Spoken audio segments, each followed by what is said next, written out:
Good afternoon. As you can hear me? Okay, great. Good afternoon. I'd like to call the Tuesday, April 6, 2021 meeting of the Moorhead Public Service Commission to order.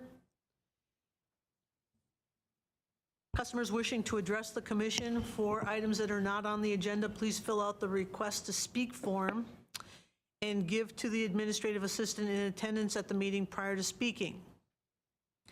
Customers wishing to address the commission regarding a specific agenda item other than rate hearings will be given an opportunity during the discussion of that item. Each customer will be given 3 minutes to address the commission. We are here to listen. Any follow-up or feedback will be done by email on anything that cannot be resolved this evening. I'd entertain a motion to approve the agenda. So moved. Okay, I think it was a tie. I'll take second. Okay, I have a motion by McDougall, seconded by Daly, to approve the meeting's agenda. Dougal? Aye. Daly? Aye. Thompson, aye. The agenda's been approved. I need a motion to approve the consent agenda now. Move to approve. Daly? Okay, Second. I have a motion by Daly, seconded by McDougall, to approve the consent agenda. McDougall? Aye. Daly? Aye. Thompson? Aye. Customers to be heard or recognitions? Do we have any customers to be heard? None that I'm aware of, Madam Chair. Okay, any recognitions? Not this evening. Okay, thank you. Any old business? The only old business at the last commission meeting on March 16th, we had a customer that was to be heard. Update on that, we, Mark Moylan and myself, City Manager Molly, and then Attorney Bulger and Attorney Shockley had a conversation about the request for the donation on the bill. We are currently, Attorney Shockley is working on a legal review on that, and then once we have some more information, we'll sit down as a group and then bring it forth to the chair and the mayor to see what they want to do with it after that. Okay, thank you. Item number 8, reports. City Council. Mr. Henriksen. Thank you, Madam Chair. Just a couple things with the City Council meeting. One thing we heard was kind of interesting was Moorhead electric scooter opportunity where you can rent scooters and drive around town. So I thought that was pretty interesting. And they've done it in some cities and they've done it in Northern Hemisphere cities, the cold cities. So they're looking into that. And the other big news is we have a second ward vacancy, and we had 6 people file for that vacancy or apply. So we'll be having upcoming interviews at our April 12th meeting, and we'll have a discussion and vote on that by April 26th. So might be sooner than that, might be later than that, but so those are the steps that we're going to take. So we'll have a new council member by May. That's all I have. Great, thanks. Any additions? Anything else you'd like to add? City Council Member Caroon? No, those were what I had as well. Okay, thank you. Thank you. Public Service Commission. One thing I would like to note, on my drive through Minnesota today, I was listening to a radio station and they were talking about how April 12th is Lineman's Day. So happy Lineman's Day in advance to our people. You mean like football? Just kidding. What? Like football, right? Just kidding. Anything else from Public Service Commission? General Manager's report, Mr. Schmidt. Sure. I've got a couple of items. We've got, of course, the continuing legislative updates that we've had at every meeting so far. A couple of quick items. There's in the Minnesota Senate and House, there's a clean energy bill first, and that's been around for a while, so they're continuing to work on that. We don't know if it'll have any movement or where it will land, but that is something that MMUA and Missouri River, our lobbyists, are helping us with as well. And we had a good conversation with MMUA today on that. They're also, the 100% carbon-free is another initiative that's in the legislature right now as well. That is a non-inclusive of all industries, so they're really just kind of looking at the electric industry only. They're not looking at the transportation or manufacturing or other plant-type industries that we have in the state of Minnesota. So they're looking at that one first. The electric industry in Minnesota has already done about a 30% reduction, but that is one thing that they're working on. They're hoping to lock in the electric industry and then move towards the other industries as well. But again, not sure how far that will go in the House and the Senate, but something to be cognizant of. And then finally, they're also looking at the SIP program. That's the Conservation Improvement Program. They're looking at making some changes. Typically, it's a 1.5% rate on an annual basis that we put towards energy efficiency. And that might be changing as well, too. They're looking at a couple different options for that. So more to come on that as changes come up. I know Dennis will have an update at a future meeting as well, too. Other than that, another kudos to our staff and crews. Last week, we received a Certificate of Excellence and Reliability from APPA. We were actually in the top quartile for the SAIDI, which is the System Average Index, basically, is what it is. So basically our outages. And so Moorhead Public Service has a 60-minute time frame on that, where we want our customers to be on in 60 minutes. In 2020, we received about 36 minutes or so. So we met the top quartile on that as well, too. And I think the Katie Index was also there. So we got some national recognition for that as well. And I just wanted to say kudos to staff and the crews for getting the lights back on when they go out. So appreciate that. Other than that, we have a power factor assessment, and I'm going to have Matt Marks, our project engineer, come up and kind of explain that a little bit, and we'll go from there. Matt Marks, project engineer. So the power factor is one of the indicators of the quality of our power. Basically, it's how close the voltage and current waveforms stay in sync with each other, and the highest or best value for the efficiency of that power is a 1, and then anything lower than that indicates that it can be an issue. So one of the things is inductive loads. So large motors or air conditioners, electric heaters, all of these things can pull our power factor away from 1 and reduce that. And then typically we use capacitor banks to raise that level back up to get our system back to a power factor of 1 or a unity power factor. Western Area Power Administration requires that our power factor for our total system be above 0.95 throughout the year. And on an annual basis, Missouri River Energy does an analysis for us to look at our entire system by, I believe, 15-minute or half-hour intervals to see what that power factor is. And then on top of that, MPS staff does an analysis looking by feeder to see and kind of narrow down if there are any areas that have high inductive loads or very low power factors. So we can kind of focus on those specific areas to improve that.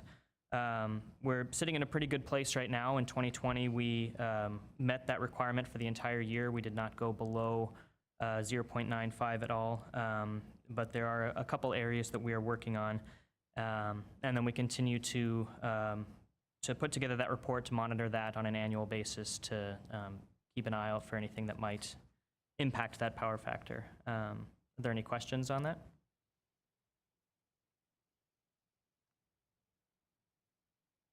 I don't have any questions. Mary? No, none. Thank you. Yep, thank you. Typically, we have to meet that requirement of 10 summer hours. We can't be below the power factor of 0.95, and actually last year we were at 0. So again, we're doing a really good job of keeping our power factor close to unity. So the last item that I have on here is the Water Division received a water fluoridation quality award, and I'm going to have Mark Pritchard come up and speak to that. Thank you, Travis. Mark Pritchard, Water Plant Supervisor. Over the 2019 calendar year, the Water Division for Moorhead Public Service received the Water Fluoridation Quality Award. This award is from the Centers for Disease Control and Prevention in partnership with the Association of State and Territorial Dental Directors. This award recognizes outstanding performance in fluoridation management by water systems that adjust fluoride concentration to drinking water standards over a 12-month time frame. The CDC actually recommends water fluoridation as one of the most practical, cost-effective, and equitable measures that communities can take to prevent tooth decay and improve overall oral health, with studies showing nationwide investments of $1 per municipality yielding up to $27 in return from dental treatment cost savings. The CDC has also recognized that drinking water fluoridation has been listed as a member in the top 10 public health achievements of the 21st century. This is an award that the Water Division for Moorhead Public Service has received many times in the past 10 years. They're usually about 18 months after the end of any given calendar year, so this one's a little bit behind schedule due to COVID restrictions at the state staffing level, but we're very happy to yet again receive this award. Questions?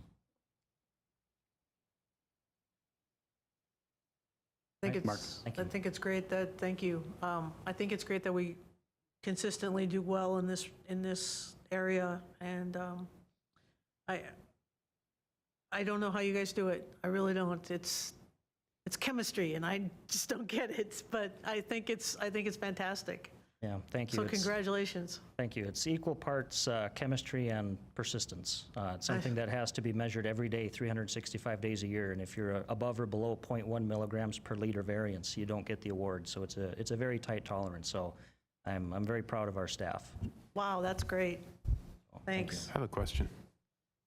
Yeah, go ahead. I'm sorry. That's okay, Madam Chair. Just a quick question. I'm just kind of curious. When you test, what time of the day do you test? Does it waver between day and night? It's usually a very consistent time frame. Most of the time it's in the afternoon hours when we go and take distribution samples. We usually have about 5 or so locations that our staff spread out throughout the city. We did have to change that up a little bit due to COVID restrictions at some businesses that we typically used as sampling locations, so we had to restrict that just a little bit. But for the 2019 calendar year, we were still able to use all of those locations. So we had an extremely consistent average dose throughout the distribution system. And one more thing. How many times have you won this, or is this the first time? Or To my knowledge, we really started receiving this award consistently in about 2011 or 2012. In my time at MPS, I think we've only not received this award 1 year, which would have been, I think, 2017 or 2018. So we've been very consistent in our process. Good. Best water in state, right? Thanks. Thank you. That's all for the general manager report, Madam Chair. Oh, thank you. Item number 9, bids for the 2021 underground cable replacement annual boring projects, not to be bored. Sure, I'll start this, and then I'll have Taylor Holt, our distribution engineer, clean it up. Basically, this is an annual project that we do for cable replacement or extension and upgrades in the city of Moorhead, and it's really tied to reliability and then whatever new growth or extensions we have in town. So, Taylor, if you want to go ahead and finish it up. One of the main reasons that we've taken this off of consent, which generally it doesn't leave the consent, is that we ran into an issue on one of the projects that we had planned. All of these projects were approved during the budgeting process, so the commission has been briefed on it once, but with the 11th Street Underpass project coming up a few years down the road, we've been working as often as we can with the city and the Minnesota Department of Transportation to try to make sure that we don't do any work now that's going to have to be redone or relocated later. So we've decided to not award the project for the Fairmont cable replacement.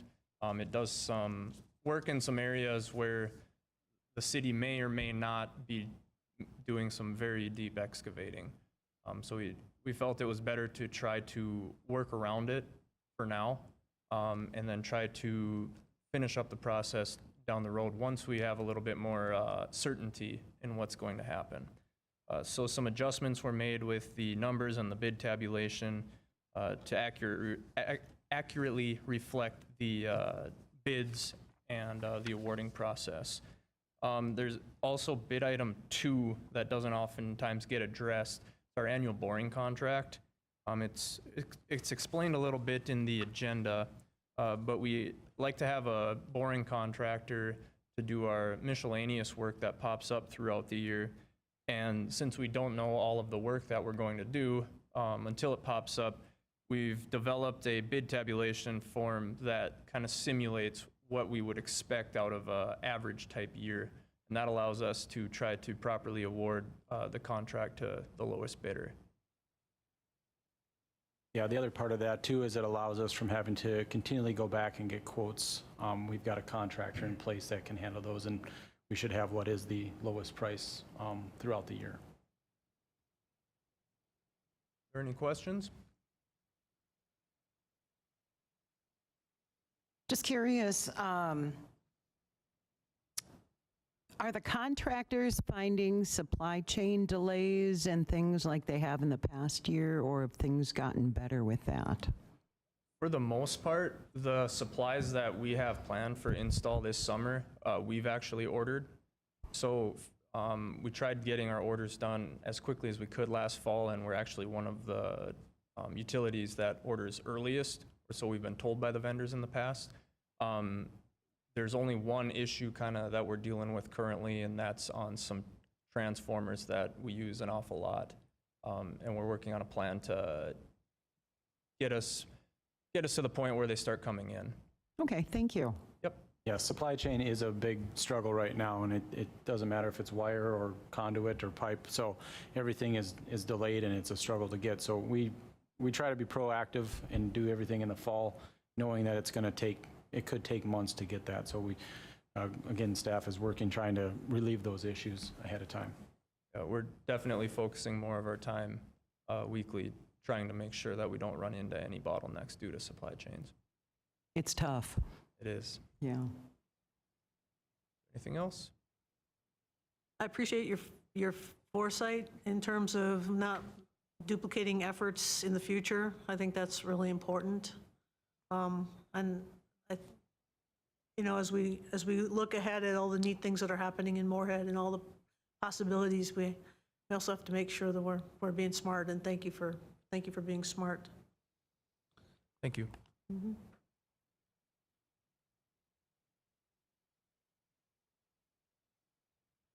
I don't think that's an actionable item, so we'll move on to item number 11, which is... It is an actionable item. It is actionable?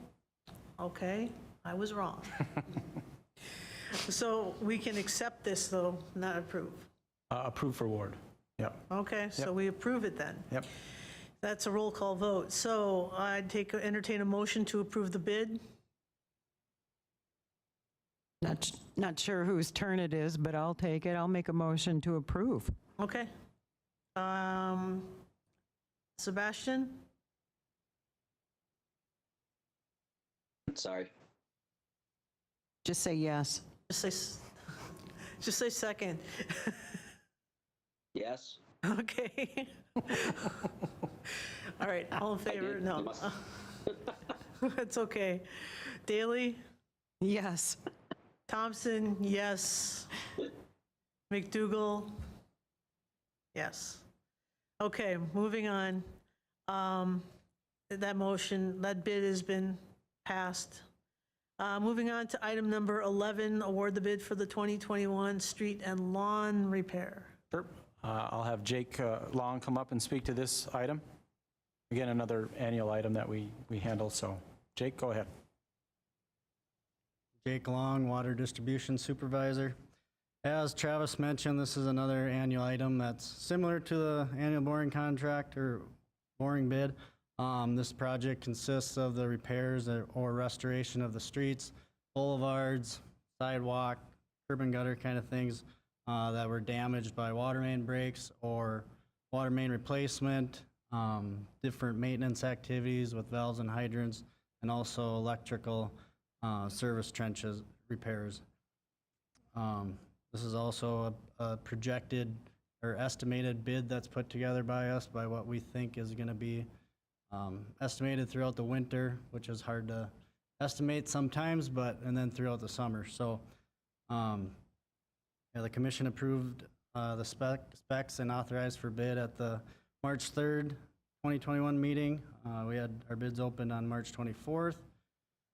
Moorhead Public Service received 2 bids as shown on the bid tabulation sheet, and Q3 Contracting submitted the lowest total bid price. Q3 Contracting has successfully performed several projects for MPS in the past several years, and they do a great job. They get in there, they do great work. Customers are happy, and they get in there as soon as they can to get things back up to order. And with that, with the past history of Q3 and the competitive bid under our estimate, we'd recommend awarding the total bid to Q3 Contracting. Questions? Is it typical to get only 2 bids for something like this? Yeah, it's kind of a broad scope of work where they got to be able to do asphalt, curb and gutter, grass restoration. So it's been pretty common that we only get 2 or a couple. So.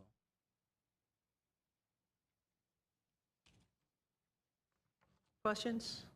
I'll entertain a motion. So moved. Daily second. We have a motion by McDougal, seconded by Daley, to award the bid for the 2021 street and lawn repair. Daley, how say you? Yes. McDougal? Yes. Thompson, yes. Item number 12, approve amended commission policy on economic development rate incentive program. Mr. Schmidt. Yeah, I'll be speaking to this, and I might ask for Mark Moreland's assistance as we go through the PowerPoint here. Mark's been very instrumental in making sure we got this thing right as we bring it to you guys tonight. So overall, what we're trying to do this evening is have a policy change on our economic development incentive program, or rate incentive program. This has been in place since about 2009, and really initially, if you want to go to the next slide, thank you. It was really made for the primary sector business, or very large customers that we could maybe see coming to Moorhead. Over the time frame, we've only had about 1 customer actually utilize this program. So we've been having some issues over the past, or I shouldn't say issues, but we've been having some review of this policy over the last few years, trying to figure out what is better for Moorhead. And really, again, the goal is to attract and attract new business or encourage expansion of business in Moorhead. And really, the current policy isn't meeting those needs as well. Again, the biggest concern with the way the current policy is set up is that it depends upon waiving of revenues gained from the transfer calculation in order to cover the costs to provide the incentive. So basically what happens is we would give a rate discount based on a transfer, reducing the transfer to the city of Moorhead. It was on all new electric sales. It wasn't on existing sales. So as we've, next slide, please. So basically the impact to the general fund and the capital improvement transfer funds is really where the impact came to based on those transfer, or the change in the transfer there. During the term of the EDA agreement, the first 5, or excuse me, yeah, basically what I had said is that the electric sales for any new load would be waived for a 5-year period, and that would allow us to provide that 1 cent incentive. Again, that provided the EDI to the customer, and then also some monies allowed us to do some of the extension of any services needed for that. So next slide, please. Again, like I said, well, we've only had 1 customer. That was from 2010 to 2015, and really that brings up the reasoning behind this. Again, we gave a credit of about $676,000 over a 5-year period. Again, we're looking at a better way to do this. So, and the reasoning for us to look at changing the policy, next slide, please, is really from 2015 to 2019, there was a transfer agreement put in place. This is the first time we had this. And basically, there was two determinants on how we did how we did the transfer calculation. One was due to kilowatt hour sales, and that was based on a multiplier of 1.44 cents per kilowatt hour. The other side of that was that there was a guaranteed minimum or a floor that we've also had, and that increased by about $125,000 annually for the life of the agreement. So that was a 4-year agreement. Again, there were some exempt sales from that, and that would have been any type of service territory buyouts that we had, along with the economic development rate incentive too. In 2019, we then again extended that transfer agreement with the same terms, including the $125,000 annually and the floor increase.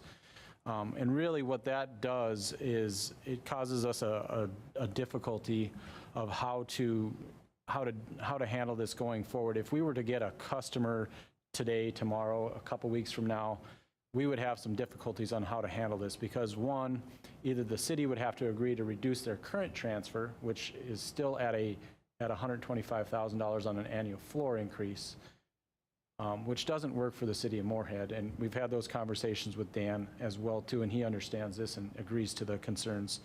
Or we would have to modify our budgets, either taking from reserves or having a rate increase, which, we're utilizing something or rates to for the benefit of one customer, not all customers. So again, these are all the concerns that we have had with this, and we wanted to move forward with some changes on that.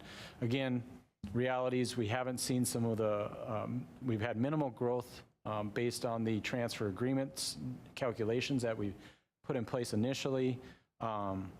Again, minimal new commercial growth, milder weather. They've all basically gotten us to the point where the kilowatt hour sales actually declined year over year for the past 5 years. Again, these are all issues that we have. And on top of that, of course, the increasing floor has continued to increase. Again, not a big concern right now. What we're trying to do is handle the economic development incentive. We've got a few more years under the transfer agreement, so we'll worry about that in a few years. Potentially, again, like I said, it could cost us through rates or through reserves. Next slide, please. So what we're actually presenting tonight in the policy changes at hand, we're looking to partner with Missouri River Energy Services on the electric side. This really clears up and cleans up all the concerns that we've got in place currently, as Missouri River is going to be providing an economic development rate discount through our membership, and that really reduces or gets away from the need to have a adjustment in the transfer or utilize MPS funds for this. Again, funding mechanics, how it's going to work, Missouri River would provide a purchase power credit to Moorhead Public Service, and then entail that would allow Moorhead Public Service to give a minimum of 50% of that purchase power credit to the applying customer that gets or receives the approval for the rate discount. The second part of that, or the second caveat to that, is MBS could then use the remaining 50% for extension, adding new transformers, new wire, things like that.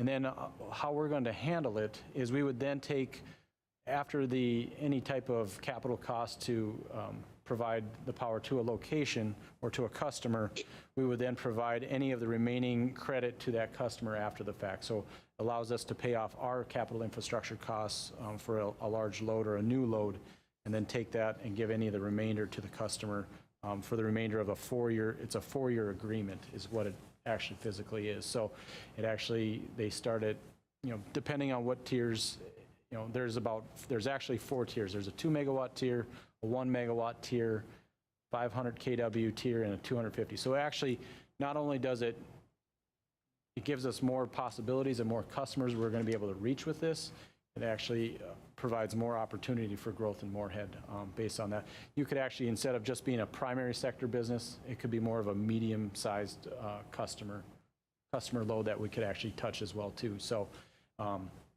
Mark, what was the size? And we were looking at a couple sizes. What were some of those customers that we could impact?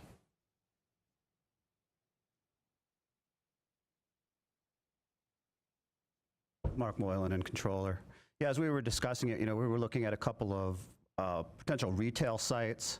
Would they fall within the criteria, large chains, maybe possibly in a mall or something, and they would fit into it. And then we also looked at a couple of other smaller sites, such as restaurants or grocery stores that may be of a smaller size. They would now fit under this program and qualify. In addition to, obviously, as Travis said, your large energy user that could come in and use a lot of electricity with refrigeration or computing or whatever needs. So that part of it, again, Missouri River will be handling the electric side, takes the burden off of MPS and the city of Moorhead to worry about their budgets. The second part of this is that we're modifying the water program as well too. Really, previously there was only one option for a water incentive, and it was for a fairly large customer. Unfortunately, we've looked at that, and again, we've had no use of it. We're going to be modifying that, looking at it from a new business investment of between $15 million and $5 million, and the use of between 2.5 million and 10 million cubic feet of water. And we've given rate adjustments off of that as well too. So, and that again will be similar. First 2 years they'll have the same rate, and then it'll tier downward after that, or escalate downward after that for the next 2 years. Again, fifth year, nothing, because we're only doing a 4-year program as well. Again, the way we're going to handle it, wait till the end of the year to determine the total water use, and then we provide a credit. And this is typically how we've done it in the past as well too. You know, once around January, February timeframe, we collected all the data on their usage. They've given us a report. We provide them with a credit or a check at that point for their economic development rate discount or incentive that they've got. Again, the EDRI, the City of Moorhead adopted and modified a resolution to state that all revenues earned on the additional water sales would be exempt from year-end transfer capital improvements and transfer calculations. So be looking at taking out of the general fund and the capital improvement fund. And we'll be talking with the City of Moorhead on this as well next week. And Dan is looking at if he has to modify the city's resolution on that as well too. So other than that, next slide, please. Other than that, I'll open it up for any questions that you may have.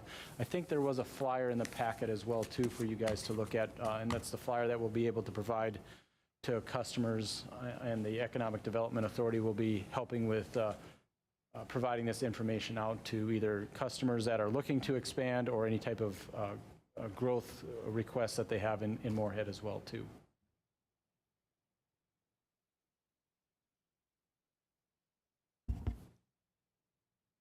Questions or comments? Chuck? Thank you, Madam Chair. So I like the changes, by the way. So how are you marketing this before, and how are you going to market it in the future? And I think you just mentioned it, but this is a pretty good incentive. So I'm just wondering how we're going to, lay the plan to get this out there.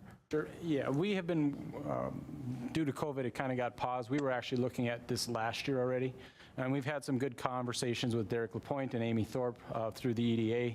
We'll actually be presenting this to the EDA on Monday as well too, probably in a little bit more simplistic form. But really, the way we're going to use it, or the tool that we're going to use, is the EDA is really going to be the ones that is going to get this information out to the customers. I would suspect they'll also be working with the Business Association as well in Moorhead to get that information out. And again, we'll have it on our website, but promotion will be really through EDA. And that's local, and any chances statewide or nationwide? Yep, typically the process when we have a request for information or something like that a business is looking at maybe utilizing Moorhead as a site, Amy and Derek really kind of spearhead that process, and they provide all the information.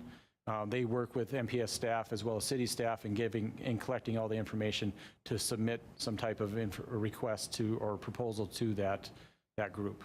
So you're working pretty close with the city, and you'll be working close with the EDA and probably Moorhead Business Association. Correct, and we did do that in the past as well. Unfortunately, the structure of the current economic policy didn't really hit as many people as it will if we approve this tonight. So it's going to have some better better opportunities for Moorhead. Yeah, more accessible to different types of businesses. So, yeah, very good work. Thank you. You got a question? Questions or comments? Hey, I'd entertain a motion. Move to approve daily. Second?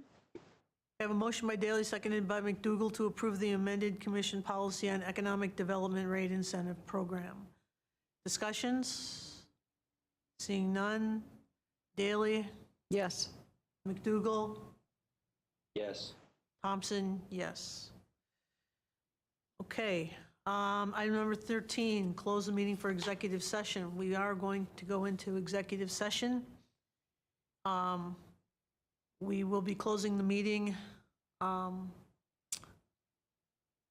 the advice of our attorney to discuss compliance and concerning the low-income energy assistance program.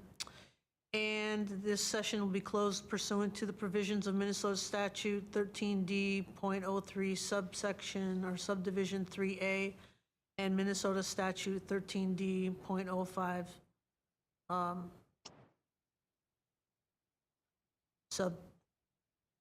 subdivision 3B. We're now in closed session. We need a motion to go to closed session. So moved? Daily second. Okay, I have a motion by McDougal, seconded by Daley, to move to closed session. It's just, I don't think it's an all, I think it's all in favor. We'll do a roll call vote, be safe. Daley, Yes. Thompson, yes. McDougal? Yes. Okay, we're in closed session then.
I'll entertain a motion to open the meeting, open the public meeting. I would move to So open the moved. meeting. Yeah, I'll a motion second. by Daley, seconded by McDougal to open the meeting, come out back from closed session. I think we ought to take a roll call vote, so Daley, Yes. McDougal, Here? Thompson, yes. Meeting is now open. I'm reporting that in our closed session, we took no action. Given that, I entertain a motion to adjourn the meeting. It's your turn, Sebastian. Well, thank you. So moved. Daily second. I have a motion by McDougal, seconded by Daley, to adjourn the meeting. All are in favor. All in favor? All in favor, say aye. True. Aye. Aye. Okay, meeting's adjourned.